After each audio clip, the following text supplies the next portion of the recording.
They left her at the edge of winter with nothing but a locked trunk and a name that no longer meant anything. Elena Ashcroft, widow, scapegoat, exile, stood in knee-deep snow while the carriage that carried her from everything she'd known disappeared into the tree line without so much as a backward glance. She was 26 years old. She had done nothing wrong. And in this frozen, forgotten corner of the frontier, not a single soul was waiting to tell her that.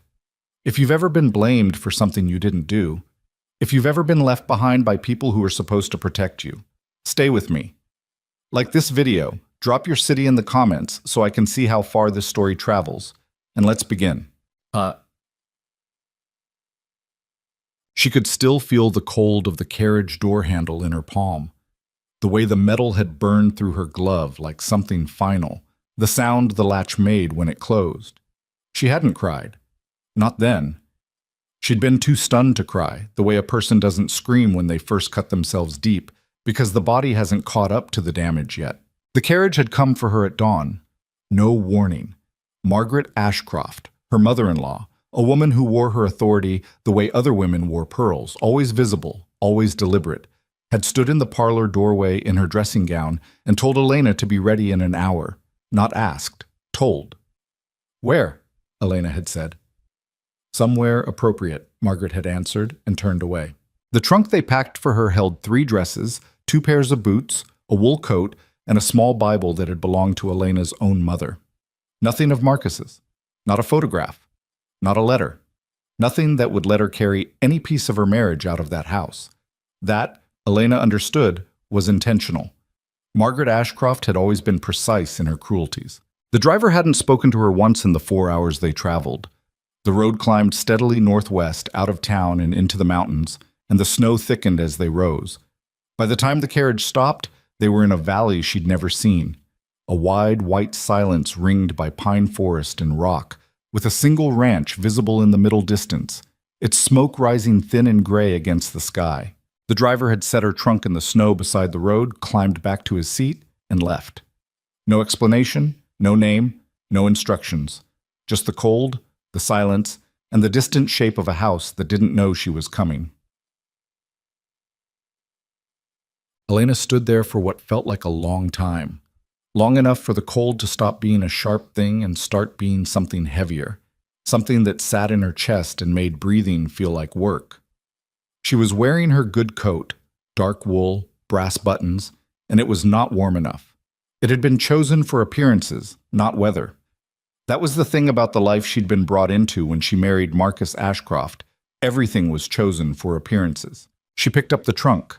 It was heavier than it had any right to be, and she only managed about 30 feet before she had to set it down again. The snow came up past her ankles with each step, and the ranch ahead didn't seem to be getting any closer. She thought about sitting down, about giving up entirely, just folding herself down into the white and waiting for someone to find her. But the cold had a way of making that option less appealing the longer you stood in it, because what waited at the end of that particular choice wasn't rest. It was something permanent. So she kept moving. She dragged the trunk when she couldn't carry it. The brass fittings left 2 thin lines in the snow behind her, a record of her progress. The pine trees on either side of the valley stood very still, the way trees do in deep cold, like they were listening. The sky was pale and flat, the kind of sky that holds snow and doesn't announce it, just holds it, waiting. The ranch resolved itself slowly as she approached. A main cabin, solid and low, with a wide covered porch. Behind it, a barn twice the size of the house. Fencing that stretched in 3 directions, well kept, the kind of fencing you built with a long view in mind. A woodpile stacked floor to ceiling under the porch overhang, enough wood for months. Whoever lived here, they planned ahead. She got to within 50 yards of the porch before the front door opened. The man who stepped out was not what she expected, though she wasn't entirely sure what she'd expected. He was tall, lean rather than thick, with the kind of build that comes from constant work rather than deliberate effort. Dark hair going gray at the temples. A face that had been weathered, not just aged, the kind of face that had been outside in every kind of weather and had stopped fighting it. He was holding a rifle, not pointed at her. Held, but held in a way that made clear it was a considered choice, not an oversight. He looked at her for a long moment from the porch. She looked back at him. The wind moved between them. "You lost?" he said. His voice carried well in the cold air. No particular warmth in it, but no hostility either. Flat, like the sky. "No," Elena said. "I don't think so." He looked at the trunk she'd dragged through the snow. At her coat, the good coat that wasn't warm enough. At the road behind her, where the carriage tracks were already beginning to fill in. "Where'd you come from?" "Town." She hesitated. "The Ashcroft house." Something shifted in his expression. Not much. A small tightening around the eyes. A slight flattening of the mouth. She would learn later that this was what passed for a significant reaction from Rhett Calloway. "Ashcroft," he repeated. "My husband's family." She kept her voice even. She'd had practice at that. "Marcus Ashcroft. He died 6 weeks ago." Rhett said nothing. He looked at her trunk again, then back at her face. "They send word you were coming?" "No." He took a slow breath. The kind of breath a man takes when he's working out a problem he didn't create and didn't want. Then he came down off the porch, crossed to where she stood, and picked up her trunk without asking. He carried it back to the house with the ease of a man who moved heavy things for a living, set it on the porch, and turned to look at her. "Come inside," he said, "before you freeze." It wasn't an invitation, it wasn't warm or particularly kind, but he'd picked up her trunk and he'd opened his door, and after the morning she'd had, that was enough. The inside of the cabin was what she would later think of as honest. Not bare. There were signs of someone's effort at habitation, a rug beside the fire, curtains on the windows, a shelf of books above the eating table. But nothing was done for show. The furniture was plain and heavy, and built to last. The fire in the hearth was large and practical, not decorative. The kitchen showed the signs of a man who cooked for function rather than pleasure. A cast-iron pan seasoned dark, a row of dried herbs hanging above the window, a pot of something that had been on since morning. She stood near the door and dripped snow onto his floor and tried to take inventory of the situation. He set her trunk near the wall, then went to the fire and added wood without speaking. She watched him, trying to read the shape of the silence, whether it was hostile or merely habitual, whether she was in danger or just deeply, profoundly unwelcome. "You have a name?" he asked, still looking at the fire. "Elena," she said. "Elena Ashcroft." She paused. "I suppose just Elena, now."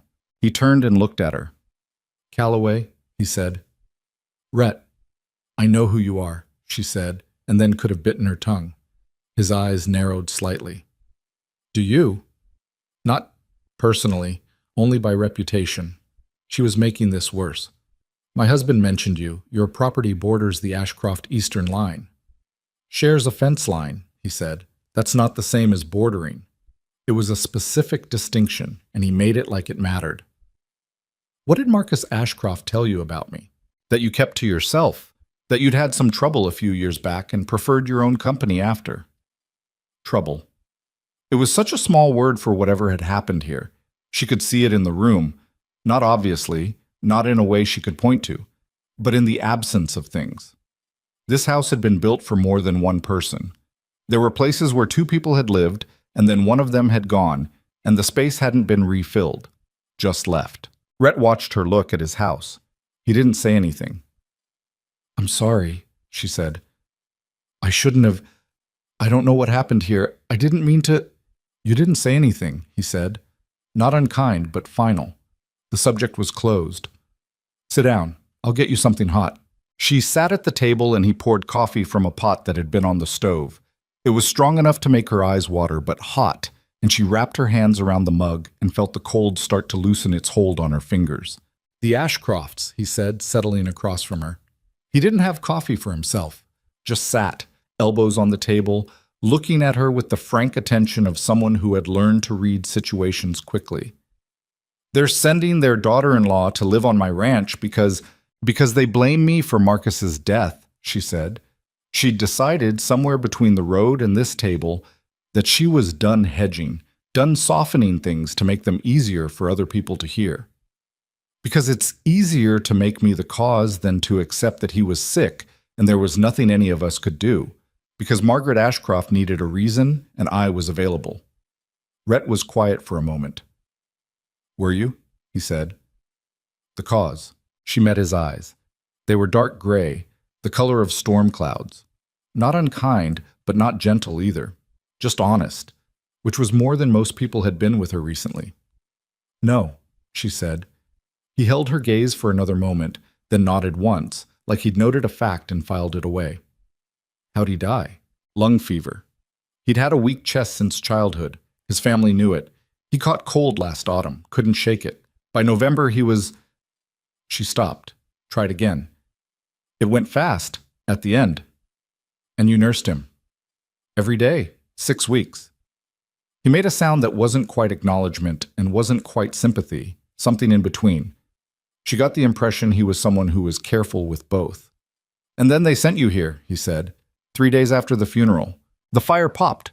Outside, the wind had picked up. She could hear it working at the eaves of the cabin, testing the joints. The snow that had been holding was starting to come down now. She could hear it on the roof, light and steady. "You have people," he said. "Somewhere you can go?" "My parents are in Ohio. My father is ill. I can't—" She took a breath. "I can't go there. I'd be a burden on them, and they don't have room for—" She stopped herself. "No, not really." Rhett looked at his hands on the table. They were heavily scarred. Not from one event, but from accumulated years, the scars that accumulate on working hands. He turned them over once, then back. "There's a room at the back," he said. "Used to be a storage room. It's got a window and a wood stove, and it's not much, but it's separate from the main space." He paused. I don't know what the Ashcrofts think this arrangement is. I don't know what you think it is, but I'm not going to throw a woman out in a blizzard, whatever else." "I don't expect anything from you," Elena said. "I want to be clear about that." "Good." He said it without inflection. "Then we understand each other." Parata. The back room was, as advertised, not much. Low ceiling, plank floor, a narrow bed with a wool blanket that smelled of cedar and dust. The wood stove was a small cast iron thing in the corner, and he'd lit it before showing her in, so at least it was warm. There was a hook on the back of the door and a washstand in the corner with a cracked mirror above it. Elena sat on the edge of the bed after he left and looked at the cracked mirror for a while. She looked older than she remembered. That happened in grief. You looked in the mirror and saw time that hadn't been there before. Her hair, which she'd been wearing pinned since the funeral, needed washing. There were shadows under her eyes that hadn't been there a year ago. She was 26 and she felt 50. She'd been 18 when she met Marcus Ashcroft at a church social in her hometown. He'd been visiting his aunt. That was how he'd explained it, visiting his aunt, though later she'd learned the Ashcrofts had relatives scattered across several states, and Marcus had been in the habit of traveling when the family pressures got to be too much for him. He'd been charming, in the way men can be charming when they're running from something. Attentive. Full of stories and easy laughter. She'd loved him. She wanted to be clear about that, at least in her own mind. Whatever the marriage had turned into, whatever weight the Ashcroft family had brought to bear on it, whatever distance had grown between them in those first 2 years, she had loved him at the start. That was real. The sickness had only reinforced it in a strange way. Watching someone die was a terrible intimacy. You learned the size of their courage and the depth of their fear, and the particular way they reached for you in the night when things got bad. She had held his hand through all of it, and she didn't regret that. She didn't regret any of the care she'd given him. What she regretted was the 5 years before that. The 5 years of being an Ashcroft in name, but never quite in fact. Always slightly outside the circle, always slightly wrong in her manners or her opinions or her background. Always aware that Margaret had wanted someone else for Marcus. Someone whose family had money and history. Not a minister's daughter from a small Ohio town. She tried so hard to be acceptable. That was the thing that sat worst with her now. Not the grief, which was real and legitimate, but the years of trying. Of changing herself in small ways to fit into a mold that was always being adjusted just slightly out of reach. She had bent and bent and bent until she didn't entirely remember what she'd been when she was straight. And then Marcus died, and they'd sent her away anyway, and all that bending had been for nothing. She heard him in the kitchen after dinner, the sounds of someone tidying up, the scrape of a pot being moved, water being poured. She'd eaten alone in her room. He'd brought her a plate without asking if she wanted it, set it on the washstand, and left without ceremony. The food was plain: salt pork and cornbread and boiled beans. But she'd eaten everything on the plate because she was hungry and because it had been made by someone's hands, and that counted for something. She lay in the narrow bed and listened to the wind and thought about tomorrow. That was the only way to survive the present moment, she'd found. Don't think about next month or next year or what the rest of your life looked like from here. Think about tomorrow. Tomorrow she would ask him what needed doing. She would find out what a ranch of this size required in winter. She would make herself useful, because being useful was something she knew how to do, and because she was not going to lie in this room for however long she was here and wait for someone to rescue her. No one was coming to rescue her. She'd understood that the moment the carriage turned and drove away. She was on her own in this, which was terrifying. And also, underneath the terror, something that felt almost like relief. She was up before first light. She found him in the barn before she found him in the house. She could see lamplight through the barn doors when she crossed the yard in the dark, stepping carefully in the snow, wearing her second-best boots because her good ones were still damp. She pushed the door open and the smell hit her: hay and horse, and the particular warm closeness of large animals in an enclosed space, something she hadn't smelled in years. Her father had kept 2 horses when she was small. She'd learned to ride before she learned to read. Rhett was at the far end of the barn, doing something with one of the horse stalls. He looked up when she came in. "You don't have to be up," he said. "I know." He watched her for a moment, then went back to what he was doing. She walked down the center aisle, past the horses. 3 of them, big working animals, and stopped when she could see what he was doing. One of the stall boards had cracked. He was fitting a replacement, holding it in place with one hand and trying to work the nails with the other. "Hold this," she said. He looked at her. "The board," she said. "I'll hold it. You nail it." "You don't—" "I grew up on a farm," she said. "Hold the board or I'll nail it and you can hold it." A pause. He handed her the nail, stepped in to hold the board, and she took the hammer from where he'd set it on the stall gate. The board fit flush. She could see he'd cut it right. And she nailed it quickly and cleanly, 4 nails, each one driven in 2 strikes. He looked at the board, then at her. "Where in Ohio?" he said. "Tanner Creek," she said. "Small town, east of Columbus. My father had 40 acres and 2 horses and a garden that fed us through every winter." "Minister, you said—" "He preached Sundays, farmed the rest of the week." She handed the hammer back. "We weren't the kind of family that had people to do things for us." Something in him settled slightly. Not warmth exactly. Nothing so sudden as warmth. More like a door that had been slightly ajar opened a half-inch further. "I've got fence line to check after breakfast," he said. "Eastern section, where it meets the Ashcroft property." He said it without particular feeling, but she heard the note in it. He was telling her something about the situation with the Ashcroft family without saying it directly. "Snow's covered the markers. I need to walk the whole line." "I'll come." "It's cold work." "So is everything out here," she said. He looked at her for a long moment. Then he made that sound again, the one between acknowledgement and something else. "Breakfast first," he said, and walked out of the barn. Breakfast was eggs and salt pork and coffee, strong enough to stand a spoon in. He cooked it without asking what she wanted, set a plate in front of her and sat across the table. They ate in silence, but it was a different silence than the night before, less weighted, more ordinary. She looked at the room in daylight. The books above the table were mostly practical: farming almanacs, a veterinary guide, 2 or 3 surveying texts. But there was also a worn copy of Tennyson and something by Washington Irving, their spines faded to gray from reading. She noticed he noticed her looking at them. "Reading's the only thing that gets you through the winters," he said. Not defensive, just factual. "What's your favorite?" she said. He looked at the shelf like she'd asked him to calculate something. "The Irving," he said finally.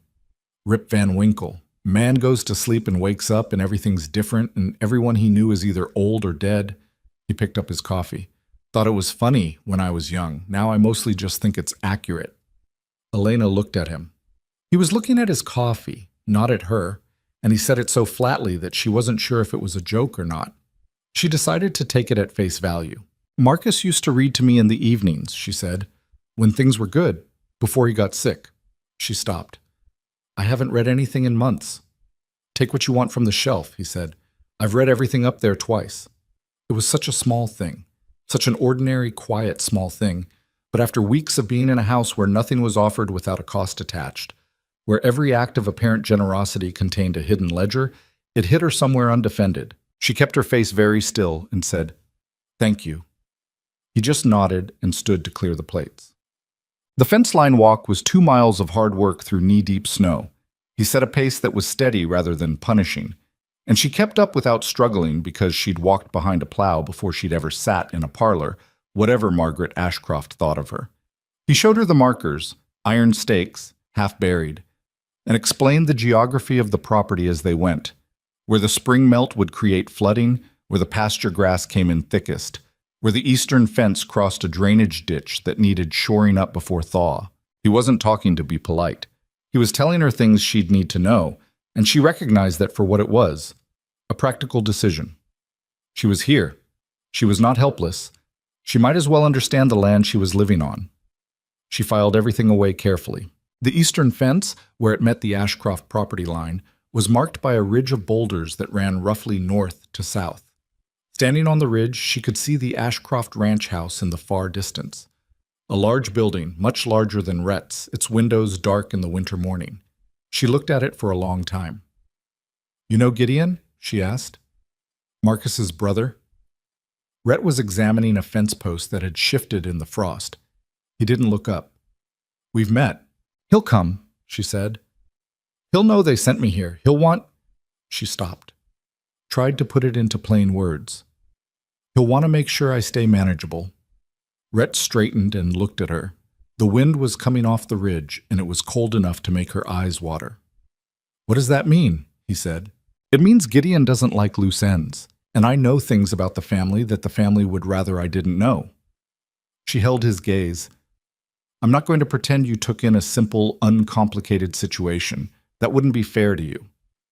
He considered this. He looked at the Ashcroft house in the distance, then back at her.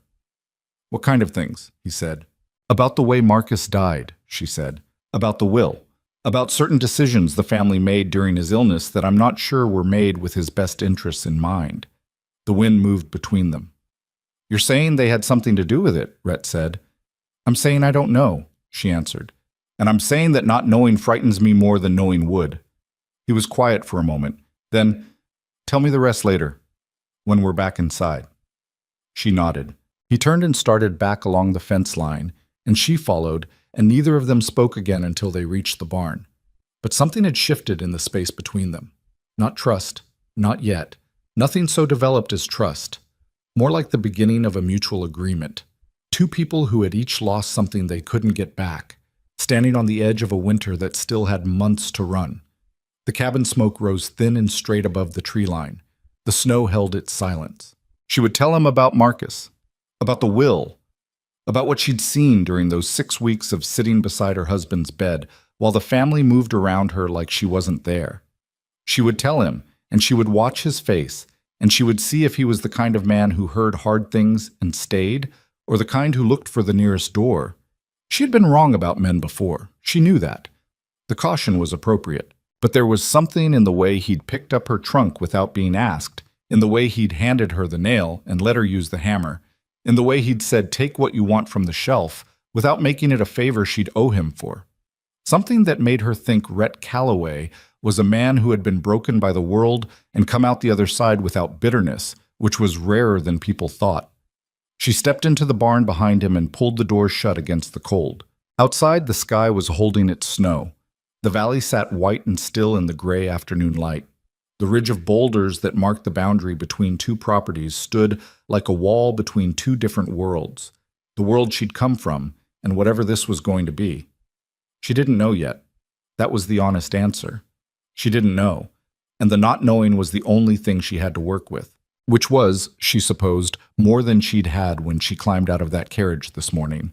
And somehow, standing in a stranger's barn at the edge of a frozen valley, with 2 miles of hard walking still in her legs, and another hard conversation still ahead of her, that felt not like hope exactly.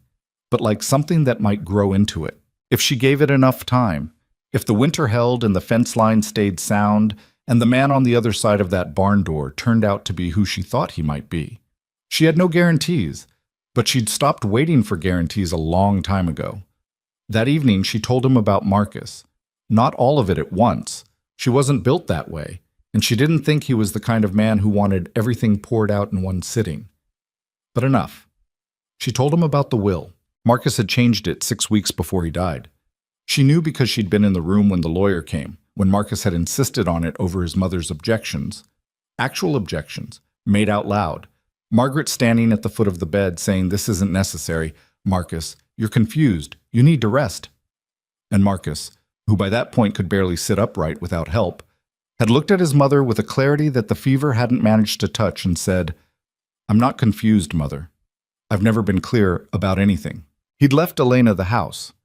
Not the Ashcroft main house, the smaller property on the western edge of the family's holdings, the one his grandmother had left him personally, the one that had never been folded into the family trust. A modest place. 2 acres, a house that needed work. But real.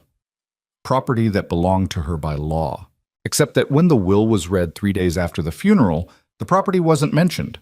The lawyer, not the one who'd come to the bedroom, a different one, younger, someone Elena had never seen before, read a will that left everything to the family trust, with a modest yearly allowance to the widow at the family's discretion. At the family's discretion.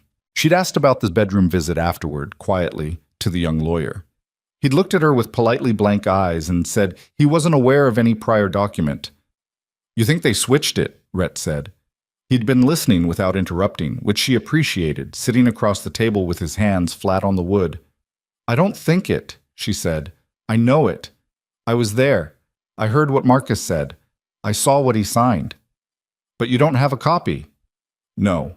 And the lawyer who came to the bedroom. His name was Harlan Price. He had an office in Fayette. I went to see him 2 days before they sent me here." She paused. "His office was closed. The woman next door told me he'd left town suddenly. Family matter," she said. "Very sudden." Rhett was quiet for a while. The fire had burned down to coals, and he got up to add wood without breaking the silence. She watched him work. The easy, practiced way he handled the iron poker, the way he checked the damper without thinking about it. A man comfortable in his own house. "Gideon," he said finally. It wasn't a question. "He manages the family money," she said. "Marcus never had much interest in it. He was—" She stopped, chose her words. Marcus was a gentle man. He liked books and travel and long conversations. He was not built for his family's world. Gideon is the opposite. "I've seen Gideon Ashcroft in town," Rhett said, coming back to the table. "Twice. Both times he had men with him. The kind of men you pay for their size, not their judgment." "That's him." "And he knows you're here." "By now, yes." Rhett turned his coffee cup in a slow circle on the table. She'd noticed he did that when he was thinking. The cup turning, his eyes somewhere middle distance. "Then we have some time," he said. "He won't move in winter. Roads are too bad and there's nothing to be gained by rushing. He'll wait for spring." "You sound certain." "I've known men like Gideon Ashcroft my whole life," Rhett said, and there was something in his voice she hadn't heard before, a flatness that came from experience rather than indifference. "They're patient when patience costs them nothing. It's only when they think something's slipping away from them that they get loud."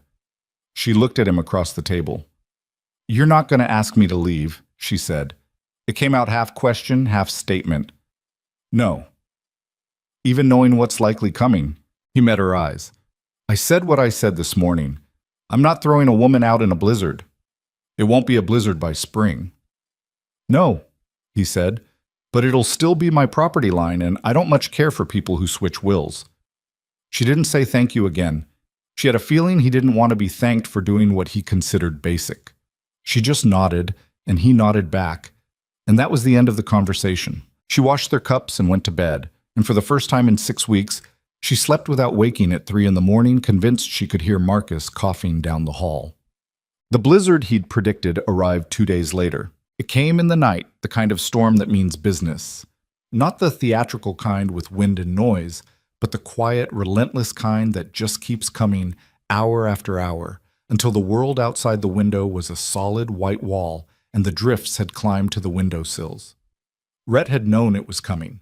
He'd spent the day before hauling feed to the barn and reinforcing the east wall of the chicken coop, and he'd filled the water barrels inside and checked every joint in the woodpile cover. When Elena had asked what he needed her to do, he'd told her without hesitation.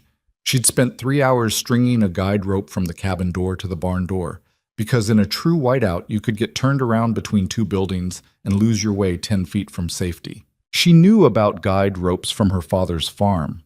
She'd tied the knots herself, and Rhett had checked them once and not retied them, which she took as a passing grade. They were snowed in for 4 days. It wasn't comfortable. The cabin was warm enough, but warmth in close quarters with someone you didn't know was its own kind of discomfort. She learned his habits, and he learned hers, in the careful, slightly irritated way people do when they have no choice. He woke before her, always. He made coffee before he did anything else. He talked little in the mornings and more in the evenings.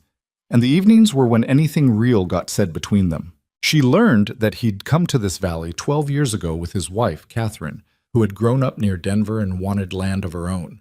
He told her this on the second snowbound evening, not with the careful framing of someone sharing a grief, but with the matter-of-fact delivery of someone reading from a record. Catherine had died in childbirth 4 years later. The boy, they'd named him Samuel, had lived 3 days. He said it looking at the fire. He didn't look at Elena. She didn't say I'm sorry because she'd had enough of being told I'm sorry over the past 6 weeks to know that the words, however genuine, didn't do anything for the person receiving them.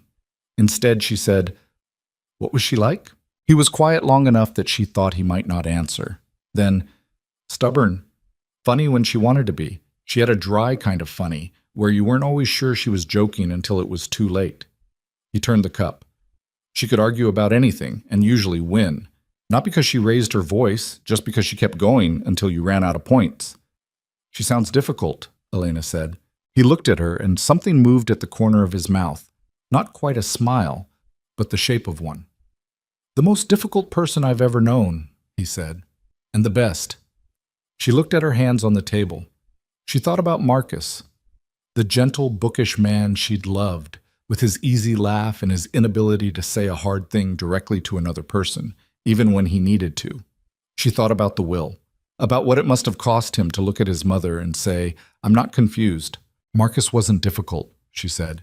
He was kind, which was its own kind of problem in that family. How so?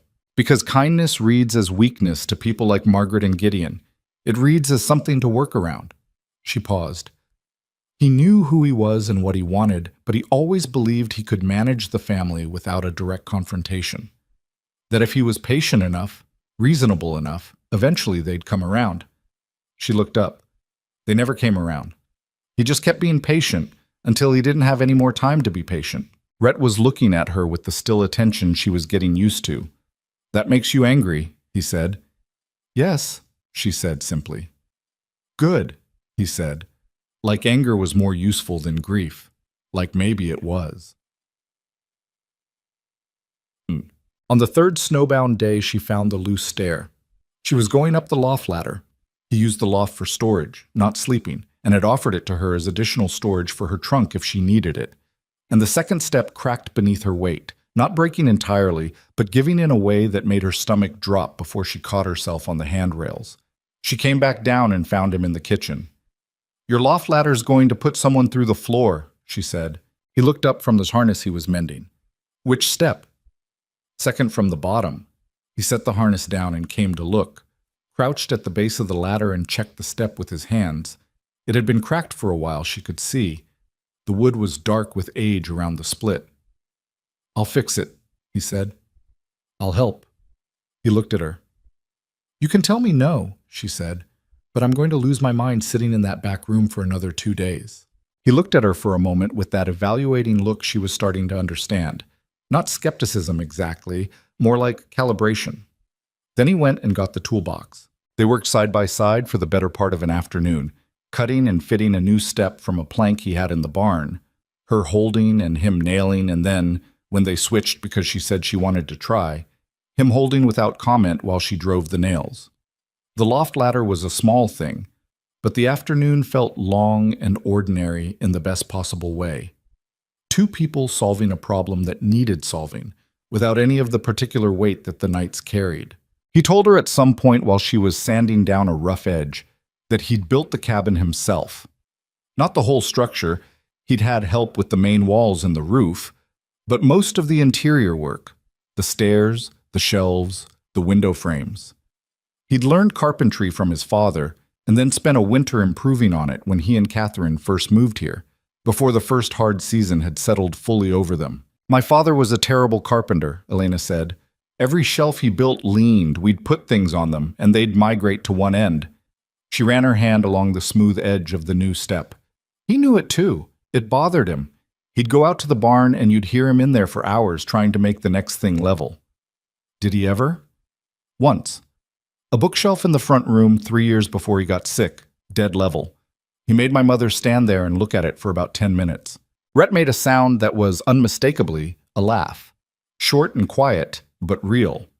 Not a polite sound, not the kind of sound you make to fill space. She felt it in her chest like a struck match. She hadn't made anyone laugh in so long. She kept her eyes on the step and kept sanding. The storm broke on the fourth morning.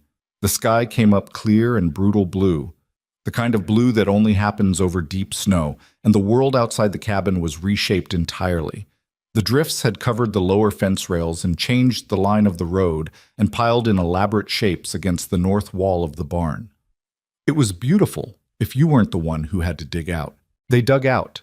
Together, because there was no other way. He worked the path from cabin to barn, and she worked the path from barn to the well, and by noon they'd made enough of a dent to move safely. The horses were restless and needed exercise, and she rode one of them, a dark bay named Wheeler, who had strong opinions about the pace he preferred, around the paddock, while Rhett checked the structural condition of the barn walls for storm damage. She hadn't ridden in years. The first 5 minutes were humbling. By the 10th minute, she'd settled into it. By the time Rhett came around the corner of the barn, she was moving at a steady canter, and she didn't look at him to check his reaction, which meant she missed the brief expression that crossed his face, something between assessment and something he didn't name. The first trouble came with the supply run. 2 weeks after the blizzard, the road into the settlement at Harlan's Crossing was passable enough for a wagon. Rhett went for supplies every 4 to 6 weeks, he told her. Flour, salt, ammunition, lamp oil. What the ranch couldn't produce, which was more than she'd initially thought. She asked to go. He was quiet for a moment, then, "It might not be easy." "What does that mean?" "News travels," he said. "People in the valley know the Ashcrofts. People know Marcus died. And people know—" He paused. "People will know that his widow is living on my property." Elena set down the dish she was drying. "And that matters because?" "Because this is a small valley," he said, not unkindly. "And small valleys have long memories and short tolerances." She looked at him. "You think they'll say I killed him?" He didn't answer, which was its own answer. She hung the dishcloth on its hook. "Then I'd better start getting used to it," she said, "because I'm not going to spend the rest of my life hiding in a back room." He looked at her for a long moment, and she got the impression he was deciding something. Then, "All right," he said, "we leave at 7. Harlan's Crossing was a settlement of maybe 300 people, not large enough to be a town with proper standing, but large enough to have a general store, a feed merchant, a small hotel, and a smithy that doubled as a gathering place for men who had nothing pressing to return to. Elena had never been here.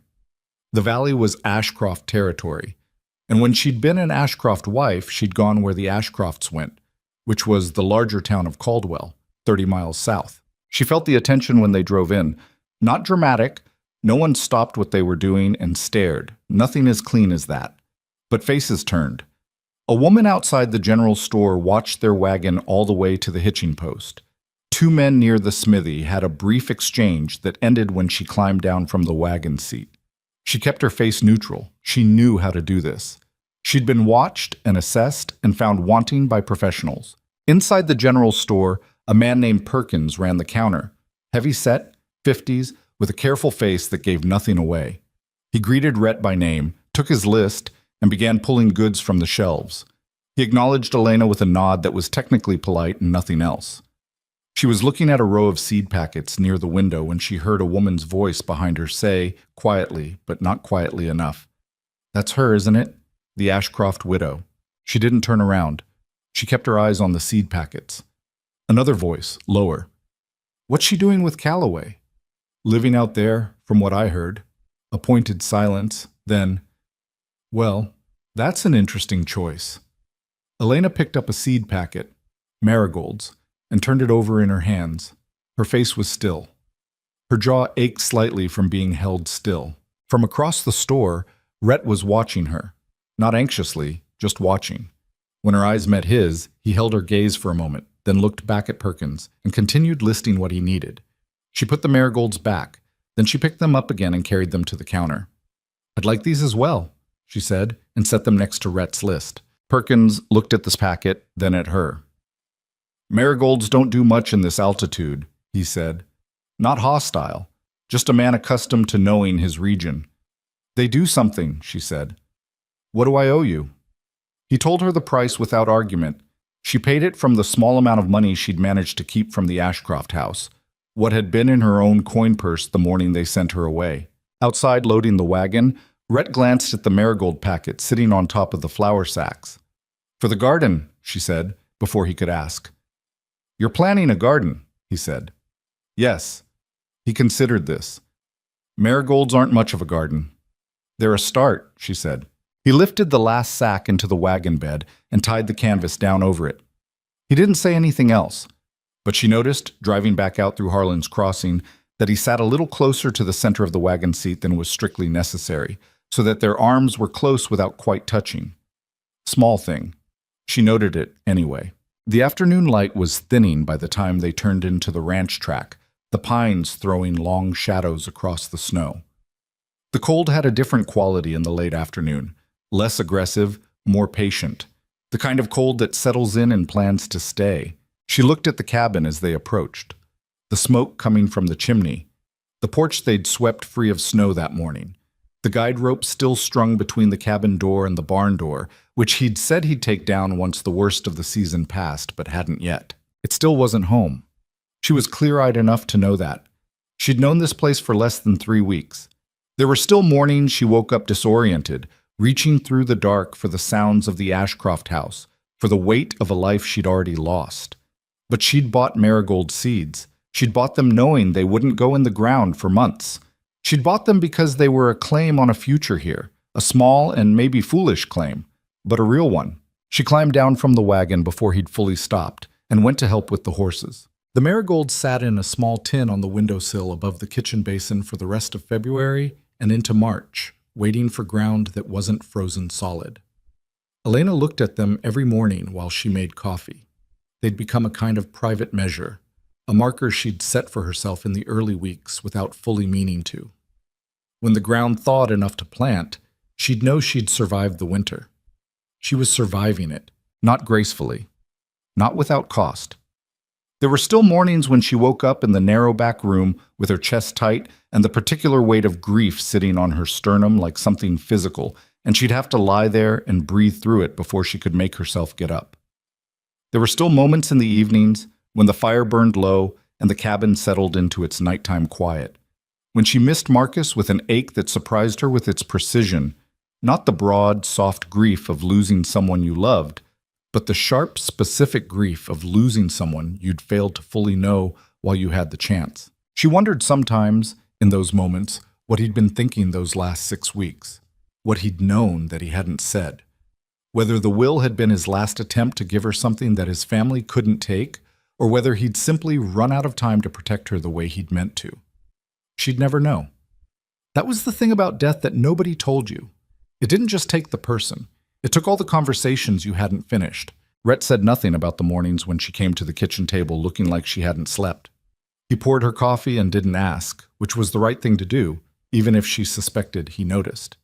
He was observant in the quiet way of people who've spent years paying attention to weather and animals, calibrated to small changes, reluctant to announce what he'd seen until he understood it better. The dynamic between them had settled into something she hadn't entirely anticipated. Not comfort, exactly. They were still two people with significant silences between them, still learning which topics were doors and which were walls, but a kind of working rhythm, a language of practical things that carried more than it said. She cooked 3 mornings a week, and he cooked 4. This had not been formally decided. It had evolved. She'd started cooking because she needed to contribute something tangible, and he'd let her without making it a discussion, and now the division existed and neither of them commented on it. She cooked better than him in certain ways. Her biscuits were better, her soups richer. She had a hand with seasoning that his flat frontier cooking lacked. He was better with meat. It balanced. She fixed things. This was something she hadn't known about herself until she had the space to do it. That given a problem and tools, she could work. She'd reseated 2 loose floorboards, patched the gap where cold air was getting in under the backroom window, and spent a full Saturday cleaning and reorganizing the kitchen shelves, because the system he'd been using made no sense to her, and watching him search for the salt 3 times in one morning had finally pushed her past the edge of polite restraint. He came in and found her with everything off the shelves and sorted into groupings on the table. "What are you doing?" he said. "Your kitchen has no logic," she said, not looking up. "I know where everything is." "You looked for the salt 3 times this morning." "I was tired." "You're going to be tired again tomorrow," she said. "Now hand me the lamp oil." He stood in the doorway for a moment. She could feel him deciding whether to be annoyed. Then he came in and handed her the lamp oil, and when she was done, he stood and looked at the reorganized shelves with his arms crossed, and she knew he was looking for something out of place so he could object. And when he couldn't find anything, he turned and went back outside without a word. She counted that as a win. The first real crack in the valley's hostility came from an unexpected direction. Her name was Vera Lundstrom, and she ran the dry goods section of Perkins' store alongside her husband, who dealt in feed and hardware. She was perhaps 50, built like someone who'd worked hard her whole life and decided it suited her, with gray-streaked hair worn in a braid and a face that reminded Elena of a woman who'd heard many stories and judged very few of them. They'd seen each other on 3 separate supply runs without exchanging more than a nod. On the 4th visit, Elena was alone. Rhett had stayed back to deal with a fence section that was failing badly near the north pasture, and Vera found her at the seed display, turning over a packet of kitchen garden mix with the focused attention of someone making a serious decision. "You planting a garden?" Vera said. Elena looked up. "Trying to?" "At the Calloway place?" "Yes." Vera looked at her for a moment with frank assessment, the kind that didn't pretend to be anything else. "The soil up that end of the valley is heavy," she said. "Clay dense. You'll need to work in something to loosen it, or your root vegetables won't go deep." Elena turned the seed packet over. "What would you recommend?" "Aged manure if you've got it." "He'll have it." She tilted her head toward the window in the vague direction of Rhett's property. "Mix it in 4 weeks before you plant. Don't rush. This altitude, you wait until you're absolutely certain the last frost is past, or you'll lose everything and have to start over." "I've been told the last frost can come as late as May." "June. Some years," Vera said, without apology. "It's not the easiest land." "No," Elena said. "I'm beginning to understand that." Vera looked at her for another moment. Then, instead of moving away, she stayed. "I knew Marcus Ashcroft," she said. "Not well, but I did the family's dry goods account for years." She paused. "He was decent, which isn't something I can say about all of them." Elena held very still. She'd learned to be careful with anything that sounded like an opening, because sometimes they were doors and sometimes they were traps. "He was," she said carefully. Vera picked up a packet of carrot seeds and turned it over. "His mother came in here once, years back, about an ordering error. Stayed 40 minutes to make sure I understood what the error had cost her in terms of inconvenience." She put the seeds down. "Some people, you know what they are pretty quick." "Yes," Elena said. "You do." Vera met her eyes. "Whatever they're saying about you," she said, "I want you to know I don't put much stock in the source." It was not a declaration of friendship. It was not a sweeping exoneration. It was a small, careful thing offered by a practical woman who wasn't in the business of wasted gestures. Elena understood it for exactly what it was. "Thank you," she said. "That means more than you might think." She bought the kitchen garden mix, 2 packets of carrot seeds on Vera's recommendation, and a spool of light twine for stringing seedling supports. On the drive back, alone on the wagon seat with Wheeler moving at his preferred unhurried pace, she let herself feel the small warmth of it. One person. One ordinary conversation. It was not enough to change anything, and she knew it, but it was something to put beside the marigolds on the windowsill. Spring announced itself the way things do in high-altitude country, grudgingly, with reversals. There'd be 3 days of softening, the snow pulling back from the south-facing slopes and the creek running louder under its ice, and then another cold snap would clamp down and ice everything back over. Rhett watched the sky the way she was learning to watch it, not casually, but as a working text, reading what it said about the next week and the week after that. She asked him one evening what he was looking for. They were on the porch after supper, the air cold but not brutal, the smell of meltwater in it. "Timing," he said. "Move the cattle too early, they'll burn calories keeping warm that I need them putting on. Move them too late, the grass will be ahead of them, and I'll spend 2 weeks fighting bloat." He looked at the horizon. "It's about a week, maybe 10 days. You do this alone every year?" "Have for a while." She looked at the cattle visible in the far pasture, dark shapes against the snow. "How many?" 62 head. Used to be more." He paused. "Hard winter 3 years ago. Lost 11. She heard what was underneath that number, not just the financial loss, but the particular weight of losing animals you'd kept alive. She'd watched him with the cattle enough by now to know he didn't treat them as abstractions. He knew which ones had bad tendencies in close quarters, and which ones the others followed, and he moved among them with a patient authority that they responded to. "Tell me what you need for the move," she said. He looked at her. "It's long days, starting before light." "I know what long days are." He was quiet for a moment. "You can ride well enough," he said. "Not arguing that, but cattle work is different from paddock riding." "Then teach me the difference," she said, "unless you'd rather spend the week at it alone." He turned the question over.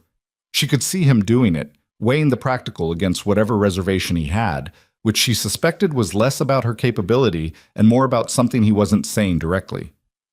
"You'll need different boots," he said finally. "Those," he nodded at her feet, "are going to be in 4 inches of mud by the end of the first morning." "I'll sort out the boots," she said. He almost said something. She could see it, whatever it was, sitting at the edge of his expression. Instead, he looked back at the horizon. "All right," he said. "The cattle drive, if you could call moving 62 animals 3 miles to summer pasture a drive, took 4 days. Hard, muddy, cold morning days that started before she could see her hand in front of her face and ended when the light was so thin she was navigating by memory. She learned quickly.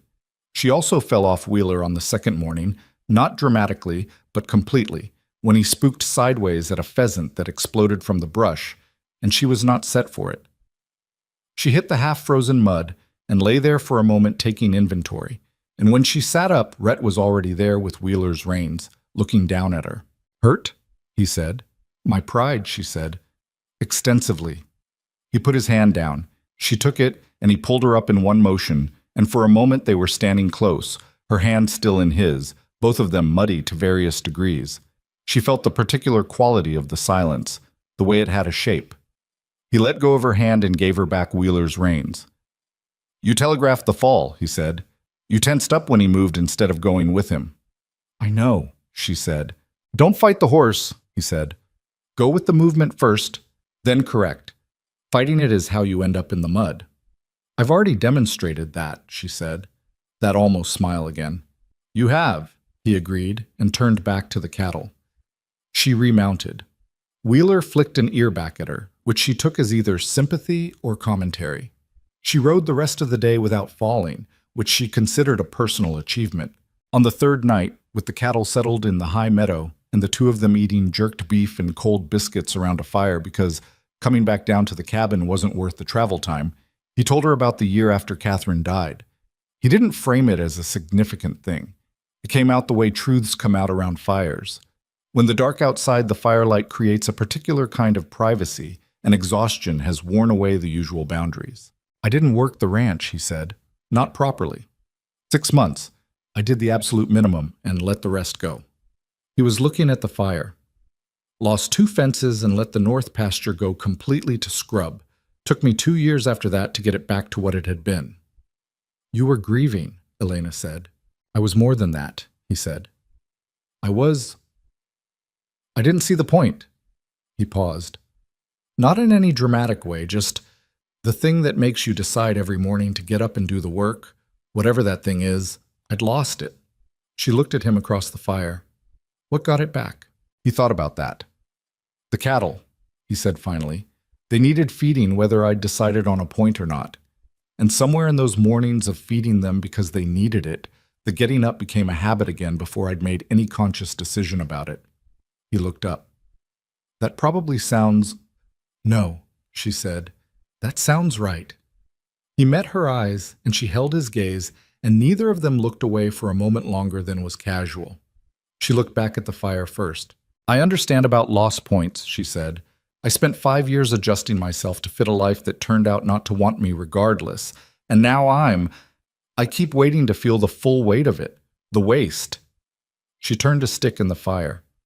Mostly what I feel is angry, which I was told wasn't appropriate, grieving. Who told you that? Margaret. The week after Marcus died. She said I wasn't showing sufficient sorrow, which was... She stopped. Something between a laugh and something else came out of her. I had nursed her son for 6 weeks. I had barely slept. She pressed her lips together. She meant I wasn't crying at the right times in front of the right people. Rhett's jaw had tightened slightly. What did you say to her? Nothing I should have, Elena said. I said nothing at all, which was the mistake. She looked up. If I'd said what I thought, they might have respected it more. Silence reads as weakness to people like Margaret. Or as guilt, he said. Yes. She looked at him. Or as guilt. The fire settled. An ember fell. Outside the firelight, the night was very large and very quiet, the cattle shapes visible at the meadow's edge. For what it's worth, Rhett said, I've never thought you looked guilty. What have I looked? She said, and wasn't sure why she asked it. He considered it with the seriousness he gave most things. Careful, he said, like someone who's learned that most situations have a trap in them somewhere, and you're looking for it before you move. She absorbed that. It was accurate, and accurate things had their own particular weight. Is that a criticism? She asked. No, he said. It's just what I see. She looked at the fire and thought that there were worse things to be seen as. The night carried the sound of the creek below them, running loud now with snowmelt. Somewhere in the dark, a coyote said something brief and left it at that. It was Vera Lundstrom who first told her that people were talking. She came to the ranch in the 3rd week of April, driving her own wagon, with a covered basket in the direct manner of someone who had decided something and acted on it. Elena saw her coming from the garden, where she'd been working aged manure into the soil in preparation for planting, and went to meet her with dirty hands and a face that had gotten some sun. Vera climbed down and looked at the garden plot. You followed what I said, she noted. It seemed like good advice, Elena said. Vera handed her the basket without ceremony. Apple cake. I had surplus. She looked at the cabin, then at Elena. Is Calloway here? In the barn. I can get him. No. Vera looked at her directly. I came to talk to you. She glanced around the yard, the habit of a woman in a small settlement. There's been talk, since winter. I want you to know the shape of it before it reaches you another way. Elena set the basket on the porch rail and waited. People are saying you trapped him, Vera said. Flat, without softening it. A widow who had nowhere to go latched onto a widower alone on his property. That the arrangement is not respectable. Elena kept her face still. She'd been waiting for this since the first supply run, since the low voices in the store. It was both worse and easier to hear it plainly. And Gideon Ashcroft has been in town, Vera continued. He came through Harlan's Crossing 3 weeks ago with 2 men. He didn't stay long, but he talked to people. He told certain people that she paused, choosing the word, that you were responsible for Marcus's decline, that Calloway has been taken in by a woman practiced at manipulating grieving men. The cold that came through Elena had nothing to do with the April air. He came in person, she said. He did. What did people say? Vera looked at her steadily. Some people don't need much convincing to believe the worst about a woman they don't know. And some people are too tied to Ashcroft business interests to say otherwise, whatever they privately think. She paused. But not everyone. Not everyone, Elena repeated. No. Vera looked at her for a moment. What are you going to do? Elena was quiet. She looked at the garden plot, the turned dark earth, the careful lines she'd made that morning with a stick for where the rose would go. The marigolds were still inside. She hadn't put them in yet, waiting for the soil temperature to be right. I'm going to plant my garden, she said. Vera looked at her. And then, Elena said, I'm going to figure out what I'm going to do about Gideon. Vera held her gaze for a long moment. Then she nodded once, the way a person nods when they've decided something. If it comes to it, she said, you should know that you're not the first person Gideon Ashcroft has tried to run out of somewhere, and that at least a few people in this valley remember that. She climbed back onto her wagon. Elena stood in the yard and watched her go. Then she went inside to find Rhett. He was at the kitchen table when she came in, going over a feed ledger. He looked up and read something in her face. Sit down, he said. She sat. She told him everything Vera had said. He listened without interrupting. When she finished, he closed the ledger and set his pencil down with the deliberate care of a man keeping his hands still on purpose. He's already moving, Rhett said. Yes. He didn't wait for spring. No, Elena said. He moved through winter. He's been building this for months while we've been... She stopped. While we've been surviving, she'd been about to say. While we've been building something here without fully naming what it was. Rhett looked at the table for a moment. Then he looked at her. I'm not going to ask you to go, he said. I know, she said, even if this gets worse. I know, Rhett. He looked at her when she said his name. A small look, a brief one. She'd mostly called him Calloway up until recently, and the shift was recent enough that it still had a weight. Then we figure out what we're doing, he said, because he's coming, and when he gets here, we need to know what we're standing on. She looked at him across the table. Outside, the spring wind was moving through the valley, carrying the smell of melt and mud and the first green things starting up from the cold ground. The marigold tin sat on the windowsill, the seeds in it still waiting. I know exactly what I'm standing on, she said. She meant the land. She meant the 4 months of work she'd put into this place. She meant the fence line walks and the loft ladder and the 4 days of mud and cattle and firelight. She meant, without saying it, that she was standing on something she hadn't named yet, that lived in the space between two people who had both lost everything and had, against their better judgment, started building something new from the wreckage. Rhett held her gaze. He understood her, she thought, at least some version of her. The version that had emerged here, that was different in certain ways from whoever she'd been in that Ashcroft parlor. All right, he said. Outside, the wind kept moving. Spring was coming to the valley whether Gideon Ashcroft was ready for it or not, and so, Elena thought, was whatever came next. Gideon Ashcroft arrived on a Tuesday morning in early May, which was deliberate. Elena had lived among the Ashcrofts long enough to know that Gideon did nothing without calculation, including timing. Tuesday meant the weekend had passed, the settlement would be back to its working week, people would be in town and moving around and available to witness whatever he intended to stage. She saw the dust from the road before she saw the riders. 3 of them, coming up the ranch track at a pace that wasn't hurried but wasn't polite either. The pace of men who expected the road to clear for them. She was in the garden when they came, on her knees in the dirt with a trowel, putting in the first row of carrots exactly where Vera had told her to put them. She sat back on her heels and watched them come. Rhett came out of the barn. He'd heard the horses. He walked to the middle of the yard and stood there with his arms loose at his sides, and Elena got up from the garden and walked to stand beside him, wiping her hands on her work apron, leaving her trowel in the dirt. She didn't clean herself up. She didn't go inside. She stood in the yard with dirt on her hands and her knees, and she waited. Gideon Ashcroft had always been a man who looked like authority, without necessarily having earned it. He was Marcus's senior by 8 years, heavy-shouldered, with the kind of face that had been handsome in youth and had solidified with age into something harder and less interesting.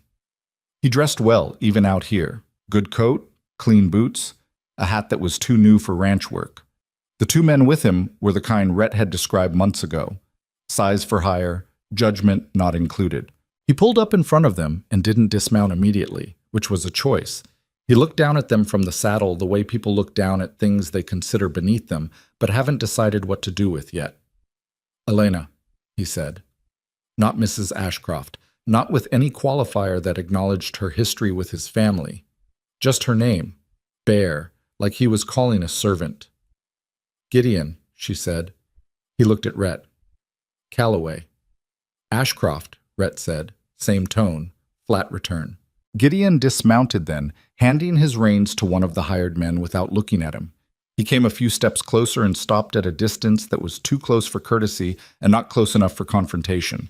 The practiced distance of a man who'd done this before. "I'll speak with Elena alone," he said to Rhett. "No," Rhett said. Gideon looked at him. "This is a family matter." "This is my property," Rhett said. "You'll say what you came to say in front of both of us, or you'll turn around." Something moved through Gideon's expression. Not anger yet, just the recalibration of a man adjusting his approach. He turned back to Elena. "You've put him in a difficult position," he said. "I hope you understand that. Whatever he thinks he's doing here, you've made it harder for him." "He can speak for himself about what he thinks he's doing," Elena said. "I'm sure he can." Gideon reached into his coat and produced a folded document. He held it out to her. "Mother has formalized the arrangement. You'll receive the yearly allowance as specified in the will. There's a condition attached, that you maintain appropriate behavior and residence, living openly on a single man's property as a working member of his household," Elena said. "Creates a situation that makes the continued allowance difficult to justify," Gideon finished, as if she hadn't spoken. "We're offering you a choice. Come back, live in the house in Caldwell that we've set aside, accept what's been provided for you, and this arrangement ends cleanly." He held the document out. She didn't take it. "What happens if I don't?" she said. "Then we'll be forced to pursue the matter through other channels." He said it the way lawyers say things. Every word with a specific shape, nothing accidental. "What channels?" Rhett said. Gideon looked at him. "Property disputes? Boundary matters that have been pending since the survey of '39. It'd be a shame to drag all that into the courts when it could be resolved with some basic common sense." There it was. She'd known it was coming. A threat dressed as an offer, the Ashcroft family specialty. She looked at the document in his outstretched hand and thought about all the years she'd spent taking things from hands like that, accepting what was offered because she'd believed there was no alternative. "No," she said. Gideon's hand lowered slightly. "No, no," she said again. "I'm not coming back to Caldwell. I'm not accepting the allowance on those terms. And I'm not going to pretend that what you're describing as a boundary dispute isn't a threat made because I've declined to disappear the way you arranged for me to." The yard was very quiet. One of the hired men shifted in his saddle. The horses were restless, picking up on something in the air. "Elena," Gideon said, and his voice had changed, the professional surface thinning to something less measured underneath. "You don't have anything. You don't have property. You don't have standing. You don't have—" "I was in the room when Marcus changed his will," she said. The words stopped him, not dramatically. He didn't flinch, didn't step back. But he went very still, the way animals go still when something unexpected enters their field. "I know what he signed," she said. "I know what Harlan Price came to the house to witness. And I know that Harlan Price left Fayette suddenly 3 days before you sent me out here. So whatever document you're holding, Gideon, I'd be careful about how hard you lean on it in public." He looked at her for a long moment, then he looked at Rhett, and then back at her, and what she saw in his face was not the controlled authority he'd ridden in with. It was something less composed, something that had just understood it was in a different conversation than the one it had prepared for. "You're making an accusation you can't support," he said. "I'm telling you what I saw," she said. "What I do with it depends on what you do next." Gideon folded the document and put it back in his coat. He took his time doing it. Then he looked at her with an expression she recognized.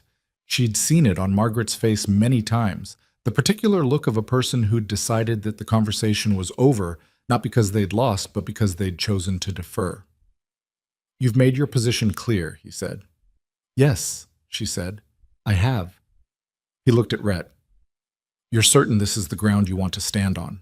I'm standing on my own property, Rhett said. That's all the certainty I need. Gideon went back to his horse. He mounted with the same deliberate ease he'd dismounted with, and he looked at them from the saddle one more time, and Elena saw the thing she'd been watching for. The small hardening behind his eyes that meant the conversation had ended, but nothing was finished. You'll hear from us, he said, and turned his horse and rode back the way he'd come, his hired men falling in behind him without a word. She and Rhett stood in the yard and watched them go. When the dust had settled, she let out a breath she'd been holding so carefully she hadn't noticed she was holding it. You all right? Rhett said. Yes, she said. Then, no, not entirely. She looked at her hands, still dirty from the garden, the trowel mark still on her palm. He's not done. No, Rhett said. He's not. What followed was 3 weeks of small, accumulated pressure, the kind of campaign that left no single act large enough to confront directly, which was, she suspected, exactly the point. At the next supply run, Perkins was polite but short. The order that had been waiting for them wasn't ready, though it should have been, and they waited an hour longer than usual. A small thing. But the feed merchant on the east side of town told Rhett flatly that he couldn't extend further credit on the fall grain order, citing concerns about the account. Concerns that hadn't existed 2 months prior. Their property line, where it shared a fence with the Ashcroft holdings, was pushed. Not dramatically. Someone had moved 3 markers, the iron stakes that Rhett had walked her to in January, shifting them 6 feet into his pasture. When Rhett rode to the Ashcroft foreman to raise it, the man was apologetic in a tone that made clear the apology meant nothing. He'd look into it. The markers weren't moved back.